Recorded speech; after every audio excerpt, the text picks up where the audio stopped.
신대래 논문 통계 분석 연구원입니다. 제27강 PLSSM 연속형 조절 변수 조절 효과 분석 실습 2번에 대해서 알아보겠습니다. 2번은 교재 195페이지에 나와 있고요. 6-2입니다. 연속형 조절 변수를 사용하고 있는 경우요. 이 경우에 조절 효과 분석 실습이 되겠습니다. 프로젝트명은 여기 밑에 나와 있죠. 스마트 팩토리 프로젝트 1 연속형 조절 변수가 되겠고요. 이 프로젝트 안에 들어가면 이제 이 모델이 있습니다. 위에 보시면 스마트 팩토리 지속 사용 모델, 이 모델이 있고요. 이거는 어떤 유형이냐면 다중가법 조절 모델이라고 이제 볼 수 있어요. 우리가 이제 실습을 해보고 분석 결과를 제시해야 되는데, 여기에서 독립 변수는 최고 경자 지원이죠. 당연히 종속 변수는 지속 사용 의도예요. 지속 사용 의도고, 연속형 조절 변수는 목표 몰입 그리고 동기부여 두 가지가 이렇게 사용이 된 모델이 되겠습니다.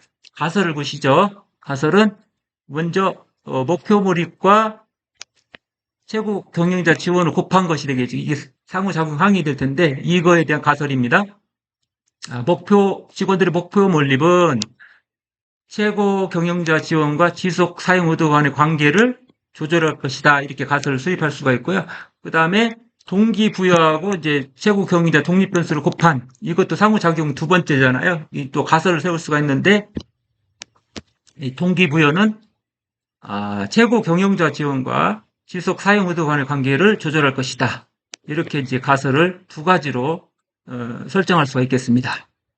이 그림에서 보시면 이제 실제로 프로그램에서 연결한 거예요. 연결했는데 여기 보시니까 p-밸류가 나와 있는데 0.120에 목표 몰입이 조절될 수 있을 때는 어때요? p-밸류가 0.05보다 크죠. 그래서 가설이 기각되었어요. 그런데 오른쪽을 보실까요? 여기 보시니까 동기부여 경우에는 p-밸류가 0.028이 나왔어요. 따라서 유의수준 0.05보다 적으니까 가설이 채택되었습니다. 그래서 동기부여는 최고 경영자 지원이 지속 사용 의도에 미치는 영향을 다르게 이제 하고 있는 것이다. 이렇게 이해하시면 되겠습니다. 그림으로 한번 이제 표현해 봤어요. 이 그림을 잘 보시면 첫 번째는 뭐라고 했어요? 목표 몰입인데 조절 효과가 없다. 이렇게 결론이 나왔었고, 두 번째는 동기부여가 조절 변수였는데 우리는 여기에서는 조절 효과가 있다. 이렇게 그림을 통해서도 이제 이렇게 나타났고요. 확인해 보시면 되겠습니다. 여기 보세요. 이 왼쪽 그림은 지금 오른쪽하고 비슷하게 보이는 것처럼 보이지만 요 차이가 좀 많아요. 시작점에서 이렇게, 그리고 낮은 그 집단 수준에서 그 낮은 조절변수 수준에서는 어때요? 가파르게 지금 올라가고 있죠. 높은 수준에서는 어때요? 완만하게 지금 이렇게 올라가긴 올라가는데 완만합니다. 이런 상황인데 이거는 지금 조절 효과가 있는 것으로, 왼쪽은 지금 시작점에서부터 이제 위에까지 갔는데 이렇게 비슷하게 간격이 비슷하죠. 지금 간격이 비슷하게 올라가고 있어서 조절 효과가 없는 그림으로 이제 확인이 되고 있습니다. 이거는 이제 경로 개수 추정 결과를 보면 확실하게 이제 이해를 하실 수가 있습니다. 그래서 우리가 이제 경로 개수 추정 결과를 한번 확인해 보겠습니다. 우리가 봐야 될 거는 기본 가설은 보지 않아도 되고요. 여기만 보시면 돼요.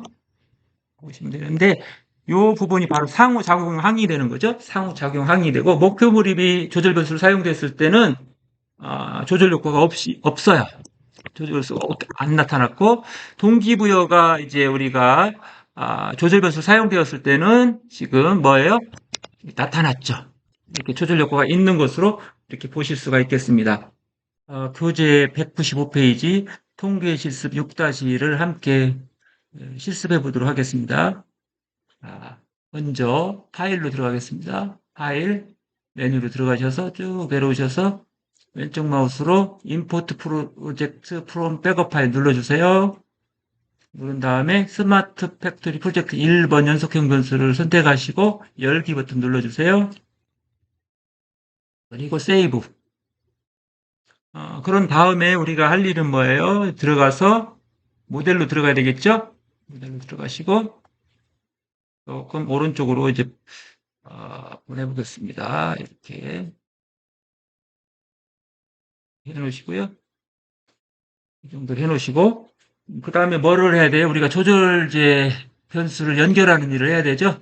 그래서 목표 몰입을 먼저 첫 번째 조절 변수로서 5까지 있으니까 5까지 선택한 다음에 왼쪽 마우스 누른 상태에서 끌고 가세요.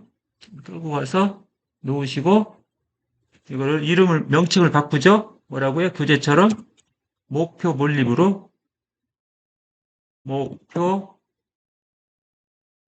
몰입 그리고 엔터키 치시고요. 그 다음에 이제 우리가 MT1이라고 되어 있는데 이게 동기부여입니다. 동기부여 1부터 5까지 Shift 키 누른 상태에서 페이지 다운으로 선택하시고요. 왼쪽 마우스 누른 상태에서 끌고 가세요. 드래그 해서 적당한 위치에 갖다 놓으시고요. 요거를 동기부여로 바꿔주겠습니다. 자, 동기부여 다 하셨으면 엔터키 방향 전환하겠습니다. 위쪽으로 해서 조금 옮기겠습니다. 예, 아이고 죄송합니다. 이렇게 해서 이런 상태에서 옮겨요. 이렇게 적절한 이제 위치로 옮긴 다음에 우리가 할 일은 뭐예요? 이제 선을 연결하는 거잖아요. 커넥트 화면 상단 선택하시고 자 목표 몰입에 우리 마우스 누른 상태에서 왼쪽 마우스 누르고 끌고 와서 선에다 갖다 놓으세요. 선에다 갖다 놓으시면 돼요. 동기부여도 마찬가지로 클릭한 상태에서 왼쪽 마우스 누르고 끌고 와요. 선에다 갖다 놓으면 됩니다. 이렇게 이제 연결이 될 거예요. 이게 바로 이제 우리가 이제 조절 효과 모델로 완성한 겁니다. 완성한 거고 이제 분석을 해봐야 되는데 먼저는 칼큘레이터 들어가시고요. 자, PLS-SM 알고리즘을 들어가겠습니다. 이렇게 들어왔는데 지금 이제 리졸트 여기 타입을 보니까 밀센터드 평균 중심화한 걸로 할 수도 있고 표준화를 할 수도 있고 비표준화를 선택할 수도 있는데 우리는 이번에는 평균 중심화를 한번 선택해 보겠습니다. 이렇게 하면은 이제 우리가 겉으로 드러나는 다중공정성의 문제를 이제 숨겨줘요. 그래서 다중공정성이 있더라 하더라도 그 숨겨주기 때문에 좀 좋은 또 방법일 수도 있어요. 그래서 밀센터링을 이제 하는 평균 중심화를 하는 것도 한번 우리가 실습할 필요가 있어서 선택을 해보았습니다. 이렇게 선택한 다음에 자 스타트 칼큘레이션 이렇게 이제 결과가 나왔는데요. 이 결과에서 우리가 관심을 가져야 될 건 뭐예요? 다른 건 없고 파이널 리저트에서 심플 슬로프 어널리시스를 봐야 된다. 이렇게 누르시면 되는데 첫 번째 목표 몰입이 지금 조절 변수인 경우에요. 이렇게 했을 때 이 상황을 보니까 좀 완만하게 올라가고 있네요. 그리고 시작점과 끝점의 그 차이가 크지가 않습니다. 그래서 조절 효과가 있는지 없는지는 이제 확인하면 되겠지만 나중에 경로 개수를 보고 이제 판단하겠습니다. 그다음 두 번째 동기부여죠. 동기부여 조절 변수를 했을 때 그림을 보니까 조절 효과 그래프를 봤더니 시작점에서 많이 차이가 나죠. 그래서 끝점에는 또 이렇게 많이 붙어 있어요. 큰 차이가 없어요. 이런 경우처럼 이렇게 큰 폭에서 작은 쪽으로 이렇게 줄어드는 이런 상태면 이제 조절 효과가 있을 가능성이 있다고 보여져요. 일단 그 결과 해석은 뭐를 본다고요? 경로 개수를 보고 우리가 이제 해석을 하셔야 될 거예요. 자, 이렇게 이제 확인을 한 다음에 어쨌든 뒤로 한번 가시고요. 이제 결과를 해석해야 되니까 칼큘레이트를 눌러야 되겠죠. 칼큘레이트 가서 부트스트래핑 클릭하시고요. 이렇게 클릭하신 다음에 뭐를 봐야 되냐면 다른 건 다 맞네요. 그래서 바로 그냥 스타트 칼큘레이션 누르시면 되겠네요. 이제 결과가 나왔어요. 결과가 나왔는데 자 파이널 리절트에 패스 코에피션트를 들어가 보겠습니다.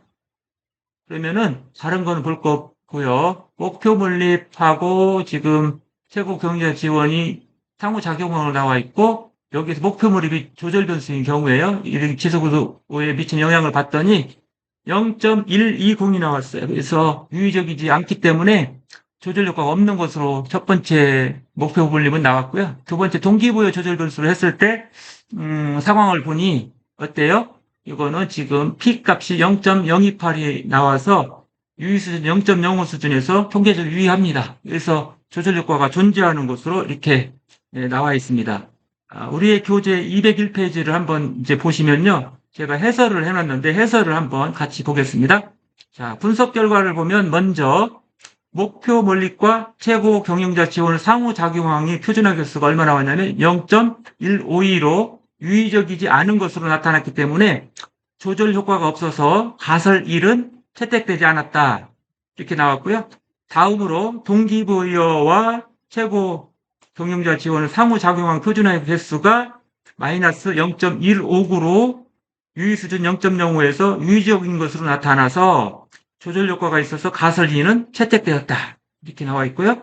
자, 모델에서 독립변수인 최고 경영자 지원이 종속변수인 지속 사용 의도에 미치는 영향의 부호가 플러스이고, 그리고 상호작용형 변수의 부호가 마이너스이므로 조절 변수인 동기부여의 값이 커질수록 독립 변수인 최고 경영자 지원이 종속 변수인 지속 사용 의도에 미치는 정의 영향을 약하게 하는 것으로 나타났다. 그래서 완화 효과가 있다는 것을 확인하실 수가 있겠습니다. 자, 그래서 이제 다 살펴봤고요. 제 27강 PLSSM 연속형 조절 변수 조절 효과 분석 실습 2번에 대해서 알아보았습니다.